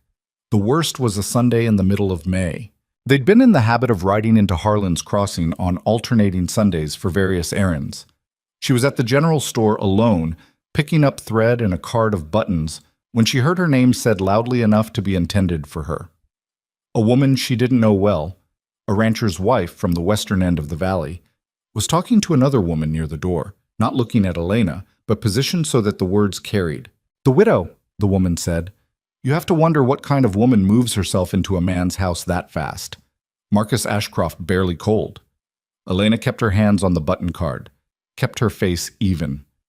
Calloway must be lonely enough to overlook certain things, the other woman said. She set the buttons on the counter and paid for them and walked out with her spine straight and her jaw tight. And she got to the wagon and sat on the seat and put her hands in her lap and breathed until the shaking in them stopped. It took a while. Rhett came around from the feed side of the building and saw her face. What happened? He said. Nothing, she said. Nothing I didn't know was coming. He looked at her for a moment. He got up onto the seat and took the reins, and they drove in silence for a while, out of the settlement and onto the valley road. About a mile out, he slowed Wheeler to a walk without quite stopping. Tell me, he said. She told him. She kept her voice even, which she was proud of. He listened and didn't say anything until she was finished. The woman's husband owes Ashcroft on a cattle loan, he said. He's been owing it for 2 years. She looked at him. You know who she is? I know who most people are out here. He kept his eyes on the road. It doesn't make it right. I'm just telling you it's not about you. It felt about me, she said. I know, he said. He was quiet for a moment. I know it did. That was all. He didn't try to fix it or reframe it into something easier to carry. She was starting to understand that this was a specific quality of his, the ability to acknowledge a hard thing without immediately reaching for a solution. It should have been a small thing. It didn't feel small. The cabin was vandalized on a Wednesday night. They heard nothing. She woke before dawn, as she sometimes did, and lay in the back room in the half-dark, and when she got up and went to the kitchen, she looked at the window and saw the word painted on the outer wall in the gray morning light. A single word. She didn't need to go outside to read it. She stood at the window and looked at it for a long moment, very still. She heard Rhett's door. He came through to the kitchen and stopped when he saw her standing at the window. He looked past her at the wall. She watched him take it in, watched his face, the flat expression that she'd learned by now was not absence of feeling, but the lid on top of it. I'll paint over it, he said.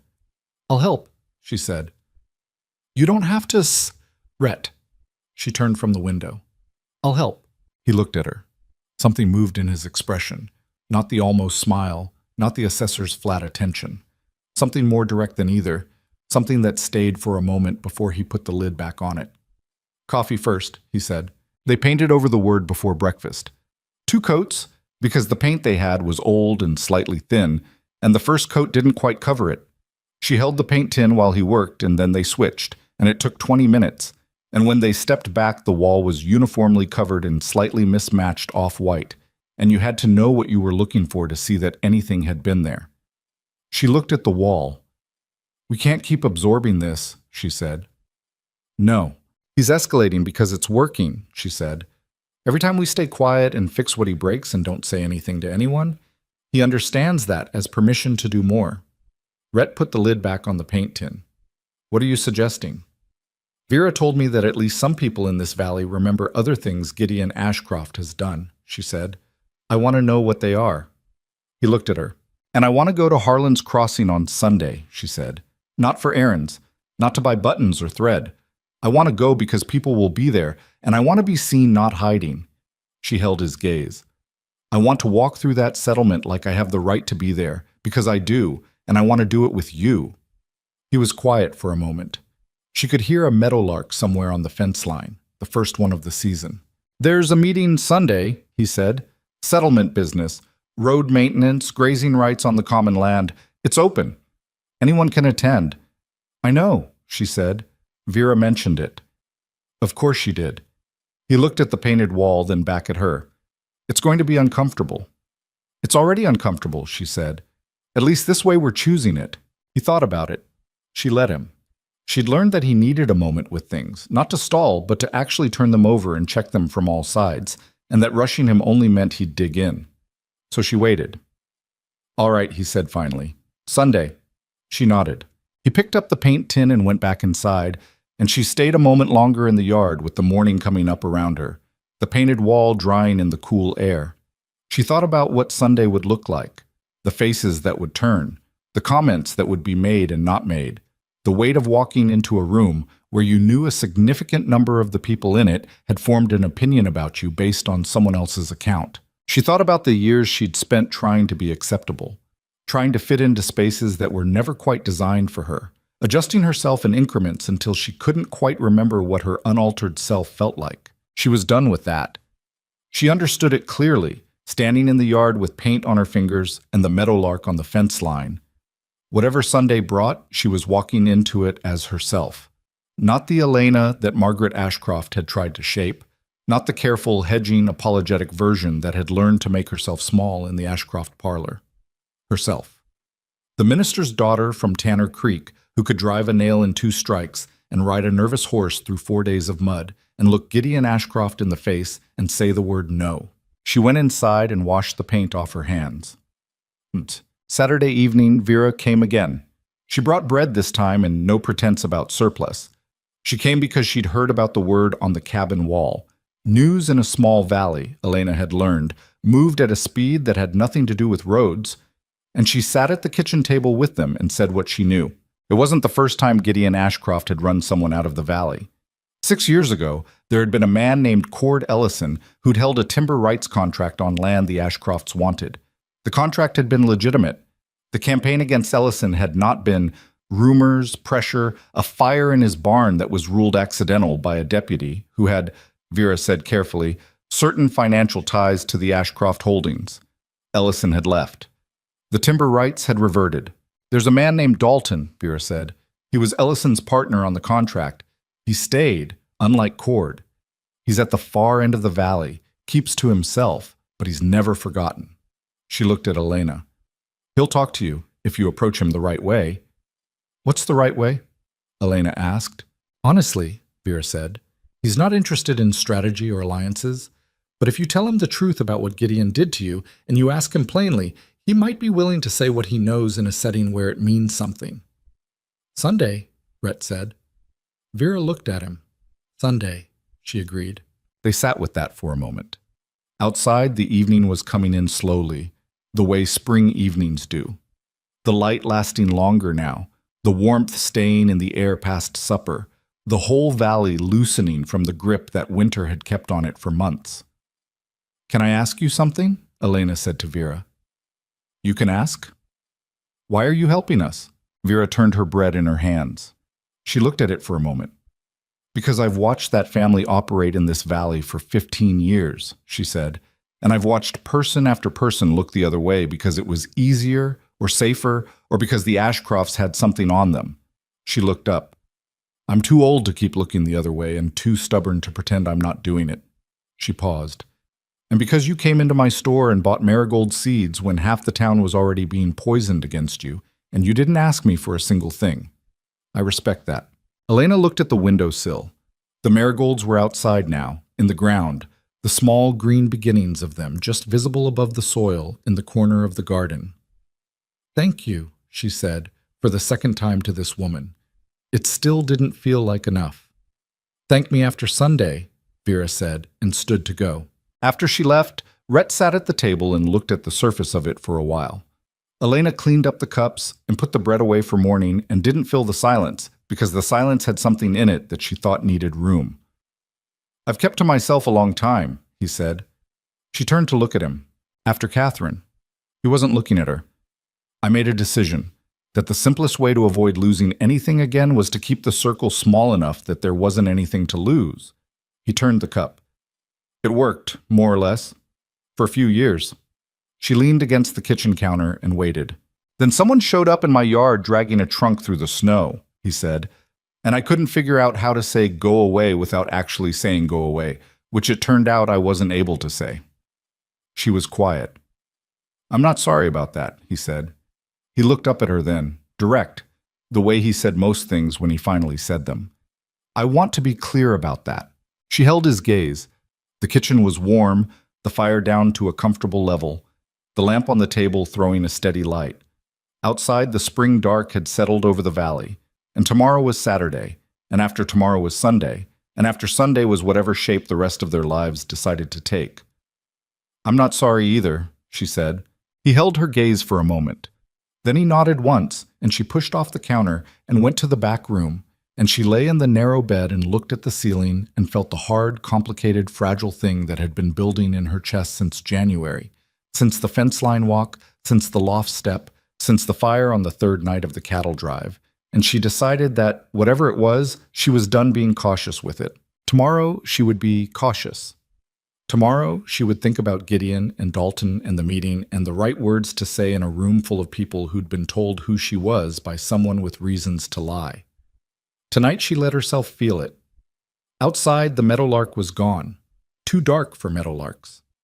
But somewhere in the valley, water was running, the snow still coming off the high slopes, feeding the creek, feeding the roots of things that were only just beginning to grow. Sunday came in clear and cold for May, the kind of morning that reminded you winter hadn't fully released its claim on the valley, just loosened its grip enough to let you breathe. Elena was up before Rhett. She made coffee and stood at the kitchen window and looked at the garden in the early light, the marigolds coming up in the corner, the carrot rows marked with the twine she'd strung on Vera's advice, the turned earth dark and promising in the way that new-planted things always looked promising before the world had a chance to weigh in. She thought about what she was going to say. She'd been thinking about it since Friday, turning the words over, looking for the version that was true without being desperate, honest without being a performance of honesty.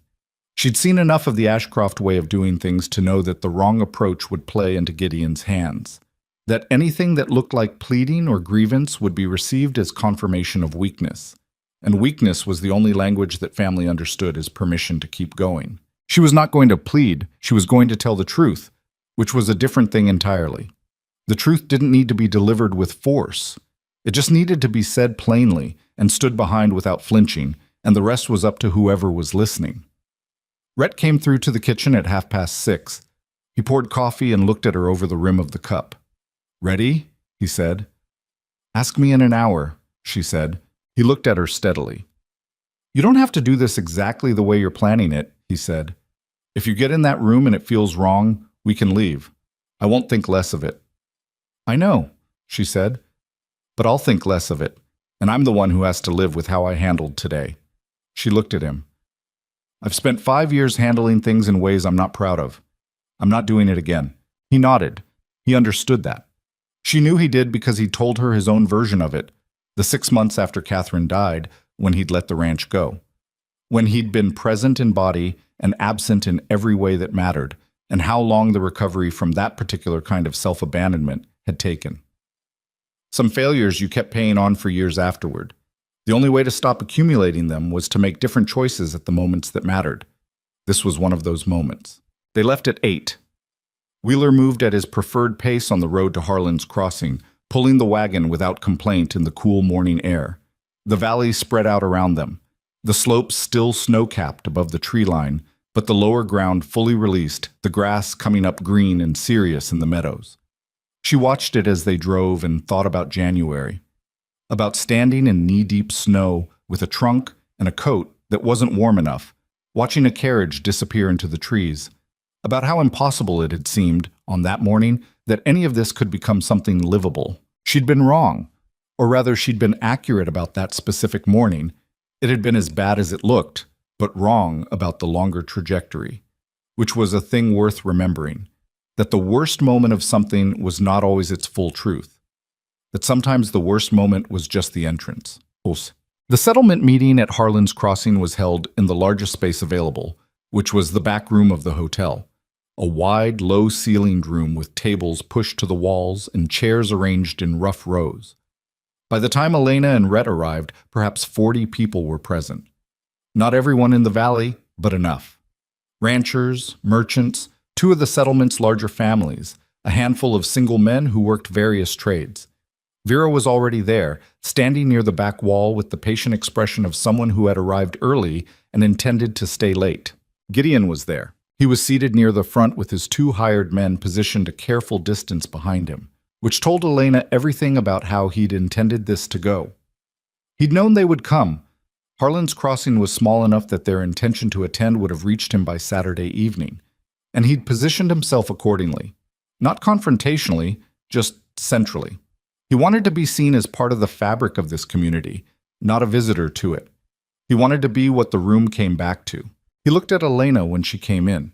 His expression was composed and gave nothing away, and she matched it, which cost her something, but not as much as it would have 6 months ago. She found Dalton near the sidewall. She recognized him from Vera's description. A weathered man in his 60s, built spare, with the look of someone who'd been out in every kind of weather and stopped being surprised by any of it. He looked at her when she approached and didn't pretend he didn't know who she was. "Mrs. Ashcroft," he said. "Just Elena," she said. "Mr. Dalton, Vera Lundstrom told me about Cord Ellison and the timber contract. I'm sorry that happened." He looked at her. "Old business," he said. "Why bring it up?" "Because the same man who did it is sitting 20 feet from you and doing it to someone else," she said. "I'm not asking you to fight my battle. I'm asking if you'd be willing to tell the truth about what happened to Cord. In this room, today, to people who should probably know it." Dalton was quiet for a long moment.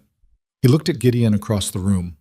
Something passed through his face, not anger exactly, or not only anger, but the specific expression of a man who had swallowed something bitter for a long time and was being offered the option of putting it down. "Ellison left because of that man," Dalton said. "Legitimate contract. Good man. Gone." He looked back at Elena. "I stayed because I don't leave when I'm pushed, but I've never said it out loud to anyone who mattered." "Today you could," Elena said, "if you wanted to." He looked at her for another moment. Then he looked at Rhett, who had come to stand a few feet behind her. Some communication passed between the 2 men that Elena couldn't fully read. The shorthand of people who'd occupied the same valley for years and understood each other's quality even without close acquaintance. "All right," Dalton said. "I'll say what I know." The meeting opened with the mundane. Road conditions, shared grazing boundaries, a dispute about water access at the Northern Creek Fork. Elena sat through all of it. Rhett sat beside her. She was aware of the room's awareness of them, the careful way certain people avoided looking in their direction, the less careful way others looked directly, taking in the fact of their presence and what it meant.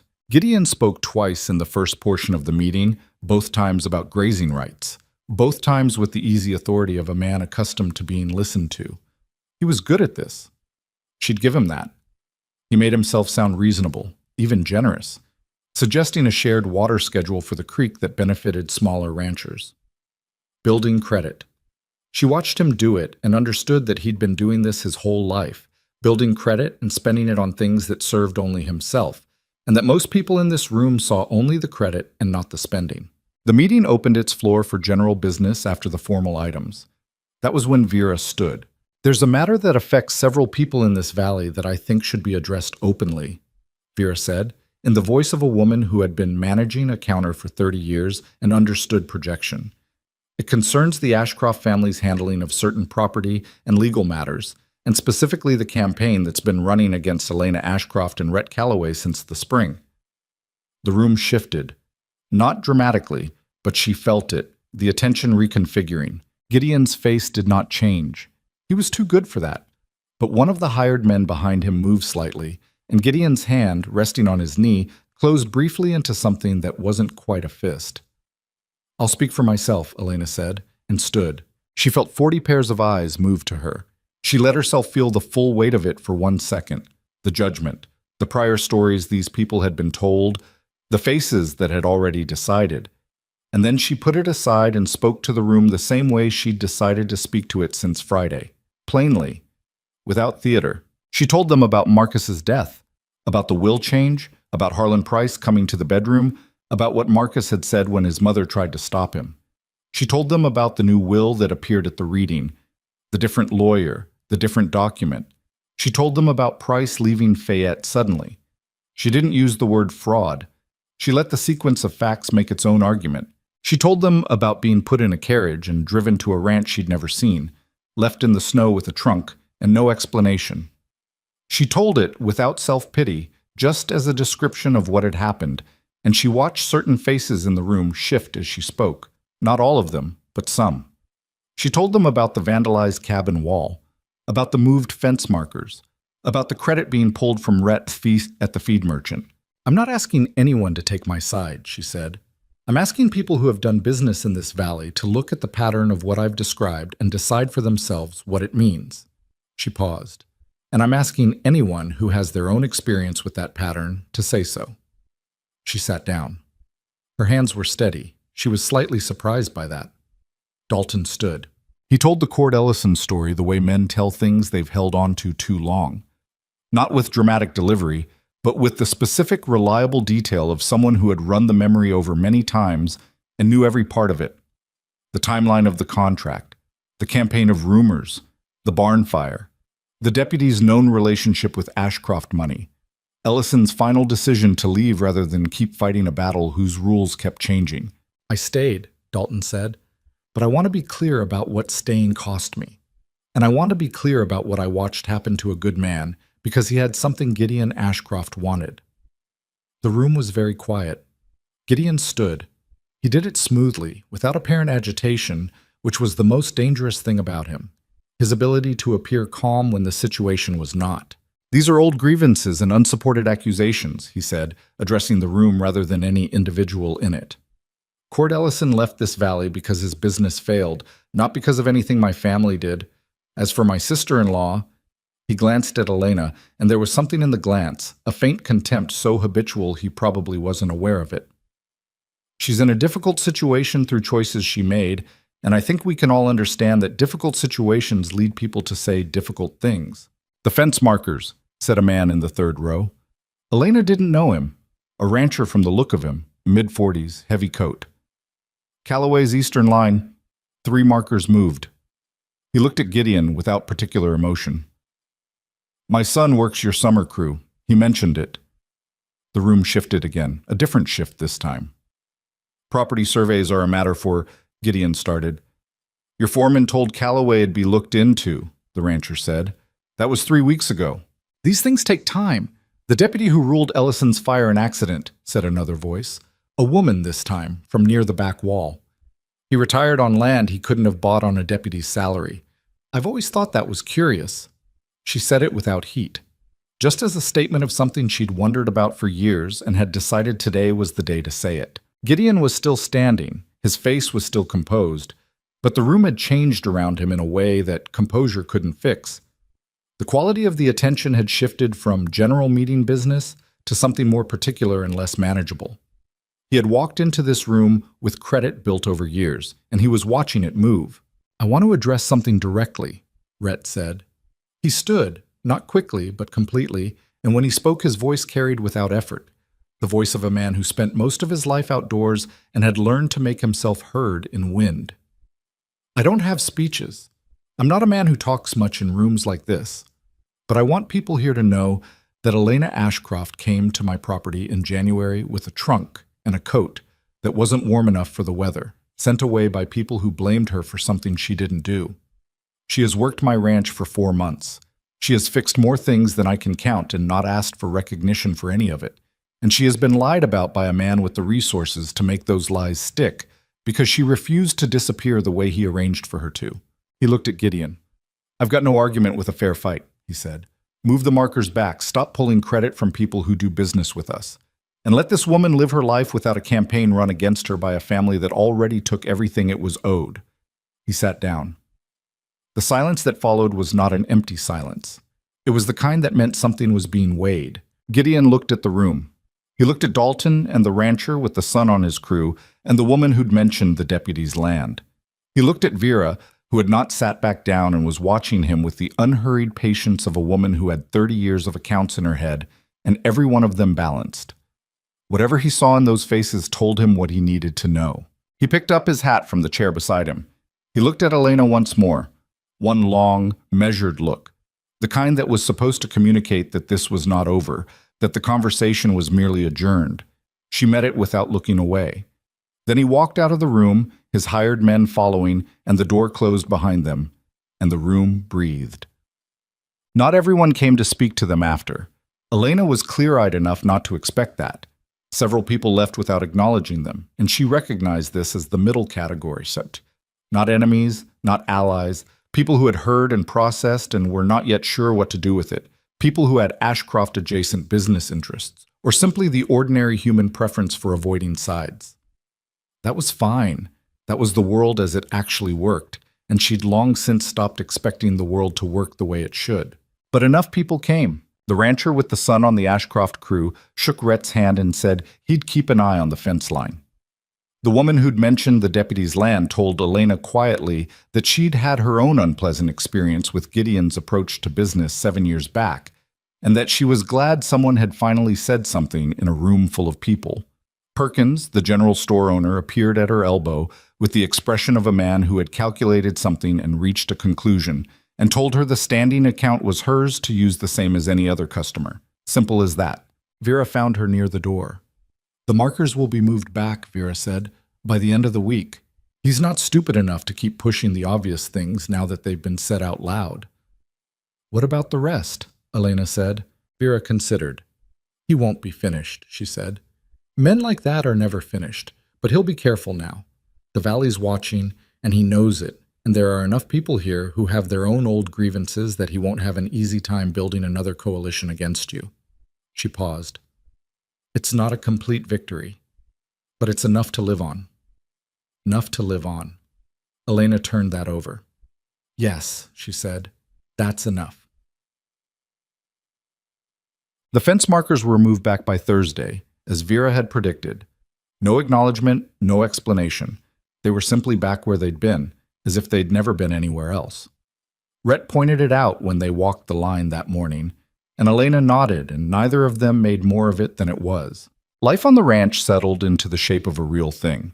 Not a temporary arrangement, not two people managing coexistence in difficult circumstances, but something with its own rhythm and logic and small ongoing negotiations. She moved her trunk fully into the main cabin in late May. Not into the back room, but properly into the room that had a window on the south side and better light. He didn't say anything about the move. He helped her carry the trunk. She was aware that they had not named what was between them. She was aware that naming it was a specific kind of risk that neither of them had fully approached, and she understood the reasons. They were both people who had loved someone and lost them, and the knowledge of what loss felt like made caution reasonable rather than cowardly. But she was also aware that the caution was starting to cost them both something, and that the thing it was costing was precisely the thing they were trying to protect. It was a Tuesday evening in June, sitting on the porch after supper, the long summer light stretching out across the valley in that particular way it had at this altitude, going gold and then deeper before it finally conceded to dark. When Rhett said, "I'd like to ask you something." "Ask," she said. He was looking at the valley, not at her. His hands rested on his knees. "I've been trying to figure out how to say this without it sounding like something other than what it is," he said, "which is that I'm not good at this kind of thing. I've been told that." "Catherine told you that?" "Among others." He paused. She was right. He turned to look at her then, and the directness of it, the way he looked at her when he'd finally decided on a thing, still had the power to stop her somewhere in her chest. "I want to know if you'd be willing to stay. Not the arrangement we started with. Something real." She looked at him. "Are you asking me to marry you?" "I'm trying to," he said. "I'm not doing it very well." "No," she agreed. "You're not." He looked at her. "Ask me properly," she said. He took a breath. Something that was almost exasperation and almost amusement moved across his face, which he had come to love, that specific expression that only happened when he was out of his usual territory and knew it. "Elena," he said, "will you marry me?" She looked at him for a moment. The valley stretched out in the long gold light.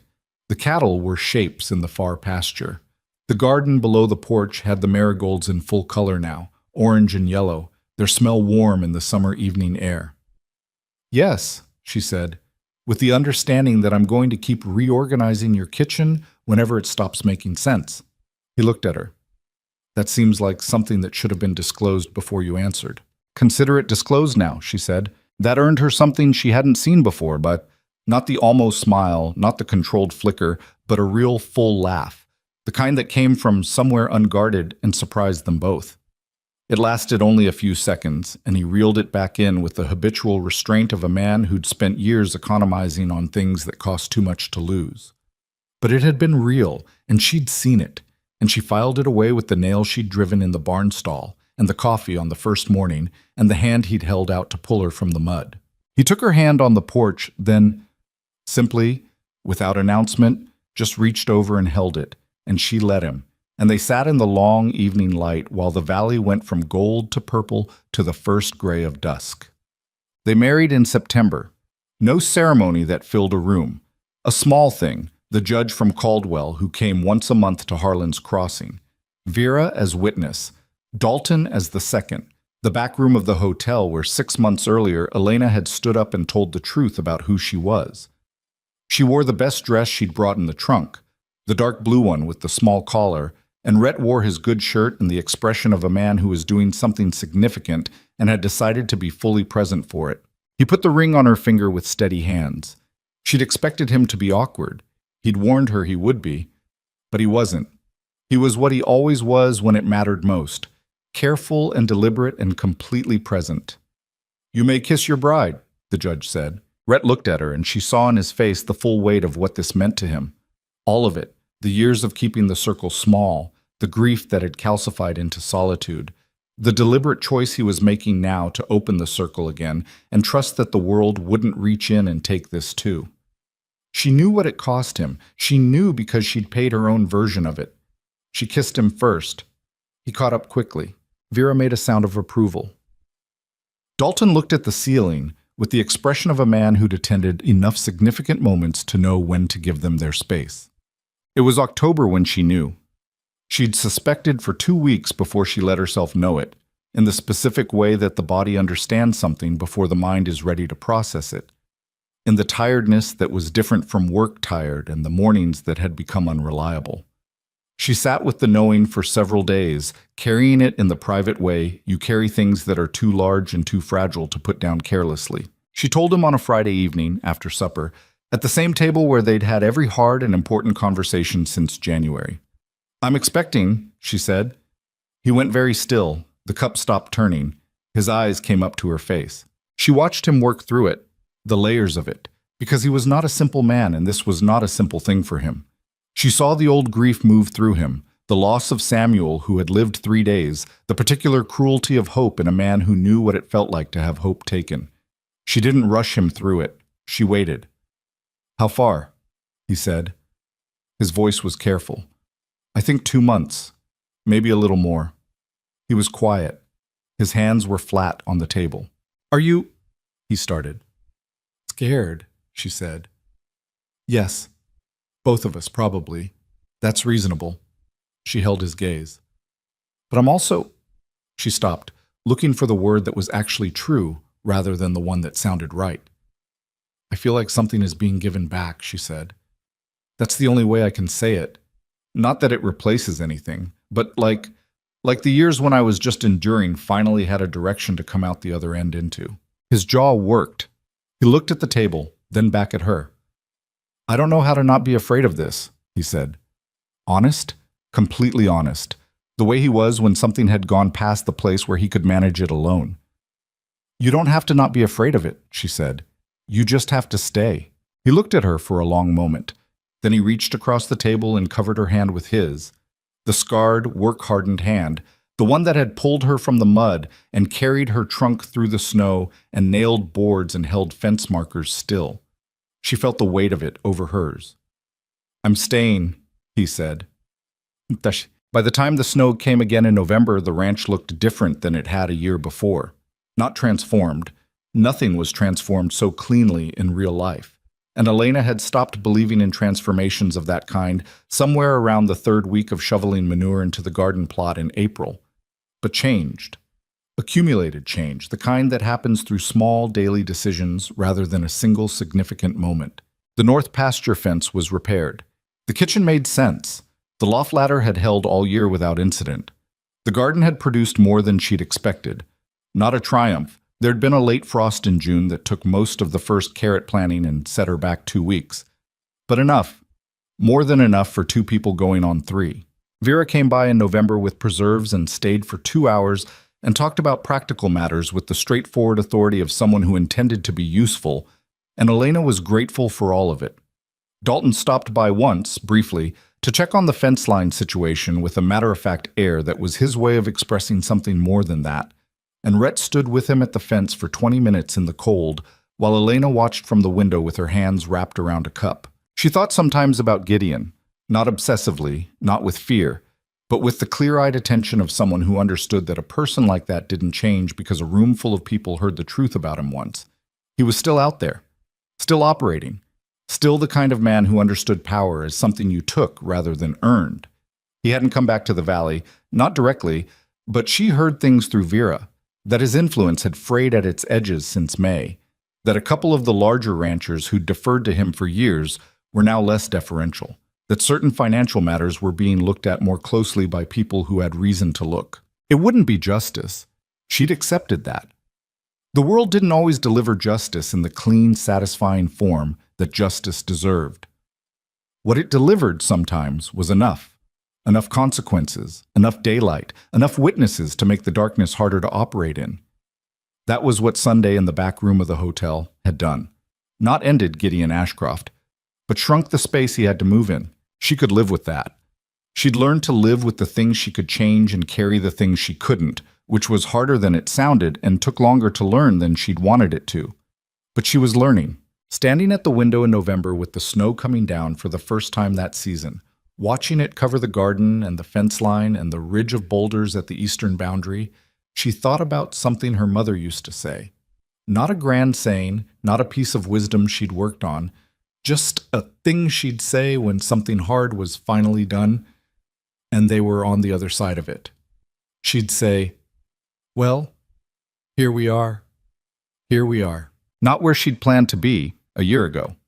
Not the life she'd imagined when she was a girl in Ohio, or a young woman in a church hall in her best dress, watching a charming man who turned out to be running from something make his way toward her. Not the life the Ashcroft parlor had tried to shape her into, with its requirements and its ledgers, and its measuring of her worth against standards she'd never quite met. Something different. Something she'd built herself, with her own hands and her own stubbornness, and the help of a man who was difficult and quiet and good, in the specific ways that mattered.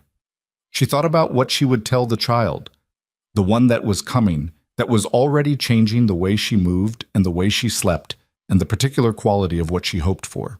She thought about what she wanted to pass on, if she could choose. Not the lesson that things work out. She didn't believe that, not as a general principle. Things didn't always work out. Cord Ellison had left a valley he'd earned the right to stay in. Marcus had died with his real will buried under his family's version of his wishes. Catherine Calloway had never come home from a birth that should have been ordinary. The world was full of evidence that things did not automatically work out. What she wanted to pass on was something smaller and harder and more reliable than that. That you could survive the worst morning of your life and still, eventually, plant a garden.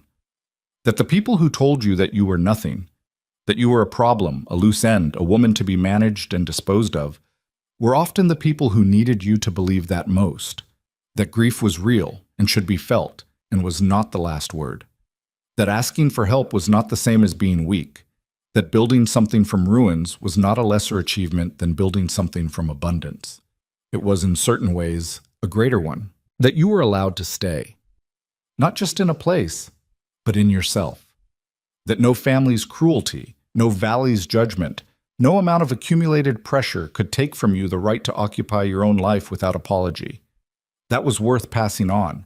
That was worth everything it had cost. Rhett came in from the barn with snow on his shoulders, and the particular expression of a man who had checked on his animals and found them well, which was one of his varieties of happiness.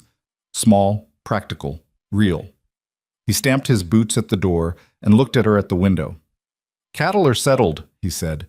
"First snow always makes Wheeler dramatic." "Wheeler is always dramatic," she said. "He comes by it honestly." He came to stand beside her at the window, looking out at the snow coming down over the valley. "How are you feeling?" "Good," she said.